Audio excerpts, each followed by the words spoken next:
Wave and oscillation part 2 question পর্ব আলোচনা চলছে। প্রথম কোশ্চেনটা, the equation of damped harmonic oscillator is. Damped harmonic অসিলেটরের ক্ষেত্রে যে ইকুয়েশনটা দিয়েছে সেখানে বলেছে হোয়েন, শেষ হয়নি, when it will there be over damping. Over ড্যাম্পিংয়ের ক্ষেত্রে কী হবে? Damping constant greater than equals to তোমার হচ্ছে ফ্রিকোয়েন্সি, মানে ফ্রি ফ্রিকোয়েন্সি ওমেগা নট তার থেকে বেশি হবে। এটা উত্তর হবে ওভার ড্যাম্পিংয়ের ক্ষেত্রে। 2 নম্বর question, what remain constant during simple harmonic motion. Simple harmonic মোশনের ক্ষেত্রে restoring force, kinetic energy, potential energy সব দিয়েছে, আর টাইম পিরিয়ডটা কনস্ট্যান্ট থাকবে। কারণ এই যে পার্টটা বললাম, কাইনেটিক এনার্জি চেঞ্জ হবে, পোটেনশিয়াল এনার্জি চেঞ্জ হবে। কাইনেটিক এনার্জি বললাম যে সাম্যাবস্থা যখন অতিক্রম করবে সেই মুহূর্তে কাইনেটিক এনার্জি সব থেকে বেশি, প্রান্ত বিন্দুতে 0, আবার প্রান্তীয় বিন্দুতে পোটেনশিয়াল এনার্জি ম্যাক্সিমাম। সাম্যাবস্থা অতিক্রম করবে যখন, তখন পোটেনশিয়াল এনার্জি 0 হবে। 3 নম্বর question, which one of the following equation represent a progressive wave travelling along negative X direction. Positive X ডিরেকশনের ক্ষেত্রে কী হয়ে যায়? এটা হয় A sine omega T minus K X, এটা দিলেও হবে। নেগেটিভ যদি বলি, নেগেটিভের ক্ষেত্রে প্লাস হয়ে যায়। নেগেটিভের ক্ষেত্রে আমাদের কী হয়ে যায়? Plus Y equals to A sine omega T minus K X, plus হয়ে যাবে, প্লাস কে এক্স, এটা দিলেও হবে। এইটা নেগেটিভ বলে এটা মাইনাস কে এক্সটা কী হয়? প্লাস কে এক্স হয়ে যায়। এটা হলো। তারপর 4 নম্বর question, a U tube contains length L of a zero viscosity fluid. The fluid column oscillates like a simple pendulum of length. Length কত হবে? এলটা যদি বলি লেন্থ, তাহলে এল অর্ধেকটা উপরে যাবে, অর্ধেকটা বিস্তার কত হয়ে যাবে? L/2 হয়ে যাবে।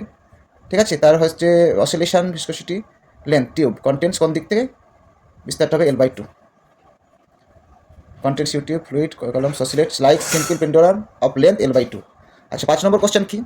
The total energy of a particle execute simple harmonic motion depends upon its. Total energy কী হয়ে যায়? Half M omega square square. Half M omega square square মানে কি? বোথ কী হবে? অ্যাম্পলিটিউড অ্যান্ড ফ্রিকোয়েন্সি, দুটোই অ্যান্সার হবে, দুটোই অ্যান্সার হবে। হয়েছে? তারপর next question, the average energy in one time period in simple harmonic motion. Average energy, total energy, এটা হয়ে যায় half M omega square square হয়ে যায়। তাহলে অ্যাভারেজ এনার্জিটা কী হয়ে যাবে? এটাকে 2 দিয়ে ভাগ করলে কত হয়ে যাবে? 1/4 এম ওমেগা স্কোয়ার স্কোয়ার হয়ে যাবে। 7 নম্বর question, the kinetic energy and potential energy of a particle execute simple harmonic motion with amplitude A will be equal when its displacement is. যখন কাইনেটিক এনার্জি পোটেনশিয়াল এনার্জির সমান হবে কোন পজিশানে?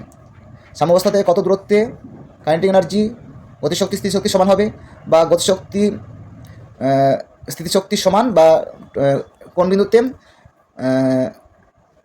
মোট যান্ত্রিক শক্তিটা অর্ধেক হবে, মোট যান্ত্রিক শক্তির অর্ধেক হবে। পোটেনশিয়াল এনার্জি কাইনেটিক এনার্জি মোট যান্ত্রিক শক্তি অর্ধেক হবে। এটা কি আমরা কী করে সলভ করবো? এটা সাধারণ ফর্মুলা, এটা স্প্রিংয়ের ক্ষেত্রে এটা বলবো। এটা হচ্ছে তোমার গতিশক্তি, এটা হচ্ছে স্থিতিশক্তির সমান বলে দিয়েছে, এখান থেকে এর ক্যালকুলেশন করবো। বা তোমার হচ্ছে সিম্পল হারমোনিকের ক্ষেত্রে এটা আমি ক্যালকুলেশন করলে এর মানটা পাবো এইটা a/√2, প্লাস মাইনাস দিলে এটা বেটার হবে, প্লাস মাইনাস a/√2, এটা অ্যান্সার হবে। a/2 হবে না, a/√2 হবে। 8 নম্বর question, a particle is execute simple harmonic with frequency F, the oscillation frequency of its kinetic energy is. এখানে 2f হয়ে যাবে, এটা মনে রাখবে, 2f যেটা হবে তার ফ্রিকোয়েন্সি যেটা থাকবে তা কাইনেটিক ফ্রিকোয়েন্সি হয়ে যাবে, কাইনেটিক এনার্জি ফ্রিকোয়েন্সি 2f হয়ে যাবে, দ্বিগুণ হয়ে যাবে। The equation of motion of damp harmonic oscillator in mechanical system is দিয়ে দিয়েছে ইকুয়েশন। এটা হচ্ছে ড্যাম্প অসিলেশনের একটা ইকুয়েশন হয়ে যায় ডিসপ্লেসমেন্টের। Its time period for under damped case is. Time পিরিয়ডটা কী হয়ে যাবে? টাইম পিরিয়ডটা হচ্ছে omega naught square minus K square, এই টার্মটা থাকবে। এখানে 2k স্কোয়ার করলে 4k স্কোয়ার করে দিও না, এবার এটা হবে 2π/√ omega naught square K square দিয়ে বলেছে। Last question, the curve for a single harmonic pendulum is in velocity vs depends due to velocity depends and the displacement will be velocity vs displacement will be। ডিসপ্লেসমেন্টটা কী হবে? Simple harmonic মোশনটা মনে হয় যেন বক্র হচ্ছে, মানে দেখে বক্র হয়, কিন্তু সিম্পল হারমোনিক মানে স্ট্রেট লাইন হবে, অবশ্যই সেটা স্ট্রেট লাইন। মানে যেহেতু আমাদের যেখান থেকে ঝুলছে সেখান থেকে অ্যাঙ্গেলের মানটা 4 ডিগ্রির বা তার নিচে করতে হয়, মিনিমাম 4 ডিগ্রি করলে তার গতিপথটা হয়ে যায় একদম স্ট্রেট লাইন। এটা বলবে, এটা যে অনেক সময় বলে প্যারাবোলা বলবে বা কিছু একটা, সেটা নয়, স্ট্রেট লাইন হবে। এই পর্যন্ত আজকে থাকলো, আর কিছু প্রোভাইড করব, প্রতিদিনই প্রোভাইড হবে, শনি রোববারটা একটু বেশি করে প্রোভাইড করার চেষ্টা করব।